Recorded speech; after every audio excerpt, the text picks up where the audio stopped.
ভাই আজকের দিনে মনটা এমন একটা জিনিস যে ওয়াইফাই পেলেই কানেক্ট হয় আর ইনস্টাগ্রাম পেলেই ডিসকানেক্ট। পড়ার সময় মনে হয় নেটফ্লিক্স, আর কিছু করার সময় মনে হয় খিদে পেয়েছে। আর যখন সত্যি কিছু করার থাকে তখন আর মনই হয় না। তাই এই মন যদি ধরে রাখতে চাও তোমাদের আজকে শিখতে হবে টাইম ম্যানেজমেন্ট। তাই এই টাইম ম্যানেজমেন্টের জন্য আজকে আমি তোমাদের দেবো ফোকাস স্ট্র্যাটেজি, যেটা শুধু কথা নয়, প্র্যাকটিক্যালি কাজেও দেবে। তাই এখন থেকে না ভাববে কিভাবে পড়বে বা কিভাবে করবে, শুধু ভাববে কিভাবে ফোকাস করবে। আমি ডক্টর এসপি, তোমাদের সবাইকে জানাই ভেরি গুড মর্নিং। এবার আসি প্রথম পয়েন্টে, ফিক্স ইউর প্রায়োরিটিস। কাজের অগ্রাধিকার ঠিক করো। একটা সাধারণ মানুষ আর একটা সফল মানুষের মধ্যে পার্থক্য কি জানো? একটা সফল মানুষ জানে কোন কাজটা আগে করতে হবে। তো কাজের অগ্রাধিকার ঠিক করার জন্য আমি তোমাদের 3টে কৌশল বলছি।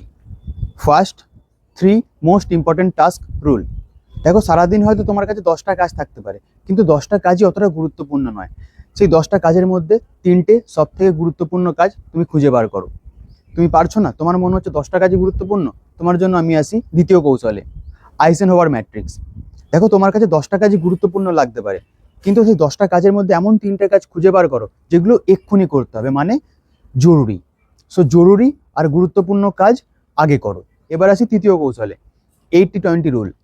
দেখো, 20% কাজই 80% রেজাল্ট এনে দেয়। তাই কোন কোন গুরুত্বপূর্ণ কাজ তোমাকে করতে হবে, সেটার সঙ্গে তোমাকে এটাও জানতে হবে যে কোন কোন গুরুত্বহীন কাজ তোমাকে বাদ দিতে হবে। যদি সাধারণ ভাষায় বলি, যদি তোমার কাছে 10খানা কাজ থাকে, তাহলে তুমি প্রথম ভাবো কোন কাজটা না করলে খুব বড় ক্ষতি হয়ে যাবে, সেটা কি আগে করো। কাজের অগ্রাধিকার ঠিক করতে পারলেই সময় নষ্ট কম হবে। তো এবার আসি পরের পয়েন্টে, ওভারকাম ডিস্ট্র্যাকশন। বিচ্ছিন্নতা কমাও। তুমি কি জানো যে আমরা প্রতি 8 মিনিটে একবার করে মনোযোগ হারাই, আর সেই মনোযোগ আবার ফিরিয়ে নিয়ে আসতে আমাদের টাইম লাগে 23 মিনিট। তাই মনোযোগ ধরে রাখার জন্য তোমাদের 3টে কৌশলের কথা বলছি। ডিজিটাল ডিস্ট্রাকশন বন্ধ করো। যখন তুমি কোনো ইম্পর্টেন্ট কাজ করছো, তো ফোনের নোটিফিকেশান বন্ধ রাখো। সেকেন্ড কৌশল, ডিপ ওয়ার্ক টেকনিক। ধরো তুমি কিছু প্রেজেন্টেশন বানাচ্ছ বা আগামী 2 ঘন্টার জন্য তুমি পড়বে ঠিক করেছো, তাই সেই নির্দিষ্ট টাইম ধরে গভীর মনোযোগ দিয়ে কাজ করো, এটাকে বলে deep work technique. Third, multitasking বাদ দাও। আমি অনেককেই শুনেছি গর্ব করে বলে আমি একসাথে অনেক কিছু করতে পারি। করো না। একসাথে অনেক কিছু করলে আলটিমেটলি কিছুই হবে না। সিম্পল নিয়ম, একটা সময়ে একটাই কাজ। যদি তোমার ফোন টেবিলের সামনেই থাকে, তাহলে প্রতি 5 মিনিট অন্তর অন্তর ইনস্টাগ্রাম ইউটিউবে ঢু মারতে ইচ্ছা করবেই। তাই ফোন দূরে রাখো আর নোটিফিকেশান বন্ধ রাখো। দেখো, বিনা কারণে মনোযোগ হারালে সময় নষ্ট হবেই।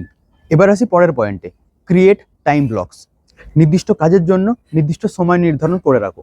যদি তুমি কোনো কাজের জন্য নির্দিষ্ট সময় নির্ধারণ করে রাখো, তাহলে সেই কাজটা করতে অনেক কম টাইম লাগে। এবার সময়ের সেরা ব্যবহারের জন্য 3টে উপায় বলি। প্রথম উপায়, পোমোডোরো টেকনিক। 25 মিনিট কাজ করো, 5 মিনিট ব্রেক নাও, আবার 25 মিনিট কাজ করো, 5 মিনিট ব্রেক নাও। সেকেন্ড, পার্কিনসন ল। ধরো কোনো একটা কাজ করতে তোমার 2 ঘন্টা টাইম লাগবে, তুমি সেটাকে 1.5 ঘন্টা ধরে রাখো। কারণ পার্কিনসন ল অনুযায়ী যদি কোনো একটা কাজকে আমরা কম সময়ের জন্য নির্ধারণ করে রাখি, তাহলে সেই কাজটা তাড়াতাড়ি শেষ হয়। Third, time blocking. কোনো নির্দিষ্ট কাজের জন্য একটা নির্দিষ্ট সময় নির্ধারণ করে রাখো। যেমন ধরো তুমি প্রতিদিন 2 ঘন্টা করে পড়াশোনা করবে ঠিক করেছো, সকাল 7টা থেকে সকাল 9টা পর্যন্ত। তো ওই 2 ঘন্টা তুমি পড়াশোনায় করো আর বাকি টাইমে অন্য কাজগুলো করো, তাহলে দেখবে পুরো দিনটা এলোমেলো হয়ে যাবে না। নির্দিষ্ট সময় নির্ধারণ করলেই সময় অপচয় কমবে। এবার আসি পরের পয়েন্টে, ইউজ 2 মিনিটস রুল। মানে ছোট কাজ আগে শেষ করো। অনেক সময় ছোট ছোট কাজগুলো জমতে জমতে না অনেক বিশাল হয়ে যায়, অথচ চাইলে সেগুলো অনেক আগেই শেষ করা যেত। এবার তুমি 2 মিনিটস রুল কি করে ইউজ করবে? সাধারণ ভাষায়, যদি কোনো কাজ 2 মিনিটের মধ্যে করা সম্ভব হয়, তো সেটাকে সঙ্গে সঙ্গে করো। যেমন ধরো মেসেজ রিপ্লাই করা, ইমেল করা, কোনো ছোট্ট জিনিস নোট নেওয়া। ধরো তুমি সকালে ঘুম থেকে উঠলে, একটা বেডশিট ঠিক করতে 2 মিনিট টাইম লাগে, বা তুমি বাথরুমে গেলে স্নান করার পর নিজের ড্রেসটা কেচে নিতে 2 মিনিট টাইম লাগে। সেই জিনিসটা তখনই করে নাও। যদি তুমি ধীরে ধীরে জমাতে থাকো, সেই জিনিসটা একটা সময় গিয়ে অনেক বড় কাজে পরিণত হয়ে যাবে। তাই ছোট কাজ জমতে দিও না, সাথে সাথে করো। এবার আসি ফাইনাল পয়েন্টে, সেট ডেডলাইন্স। নিজেকে একটা সময়সীমার মধ্যে রাখো। দেখো, যদি নিজেকে সময়সীমার মধ্যে না রাখো, তাহলে কোনো কাজ অনন্তকাল ধরে চলতে পারে। এবার ডেডলাইন সেট করার জন্য 3টে কৌশল তোমাদের বলি। Self imposed deadlines. কোথাও একটা লিখে রাখো যে আমাকে এই কাজটা কালকের মধ্যে শেষ করতে হবে। যদি সেটা করতে না পারো, আসি সেকেন্ড পয়েন্টে, অ্যাকাউন্টেবিলিটি পার্টনার। বিশ্বাসযোগ্য কাউকে একজনকে বলে রাখো তোমাকে মনে করিয়ে দেওয়ার জন্য যে এই কাজটা আমি কালকের মধ্যে শেষ করব, আমাকে ভাই মনে করিয়ে দিস। আর এটাও না হলে টাইমার সেট করে রাখো বা রিমাইন্ডার দিয়ে রাখো।